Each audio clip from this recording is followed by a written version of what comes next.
IPhikisiwe iimbiko ethi batjho uMvikeli womPhakathi ojanyisiweko uAdvocate Busisiwe Mkhwebane bekakhahlumeza iinsebenzi zakhe.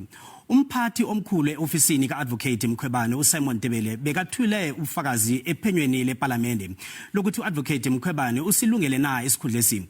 UTebele uthi uMkhwebane bekawenza ngefanele umsebenzi wakhe. Whole truth. UTebele ufakaze wathi uMkhwebane bekawenza ngefanelo nangesikhathi umsebenzi wakhe nakwenziwa amaphenyo. Begodu uthi uMkhwebane azange kheqise isikhathi abekelwe sona sokuletha umsebenzi.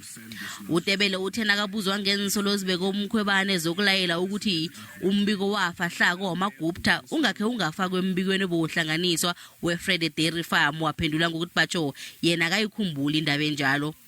Nanyana kunjalo omunye umkhulu wabofakazi uAdvocate Manyosi utshele uTebele ukuthi kunofakazi obizwa ngoMr Ndo ozokufakazela indaba yokuthi waba khona umthetho balayela ukuthi bangasebenzisa umbiko loyo. Some witnesses will say that this issuing of Audi letters in the manner in which they were issued contributed to what they will describe as a culture of fear in the organization.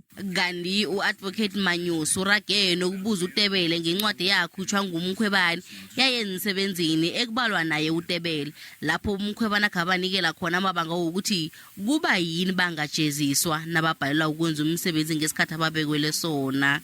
I was shocked to receive an Audi letter because it would have been the first time, I think, in my career where I received an Audi letter. So it shocked my system, but I understood the circumstances under which the Audi letter was given.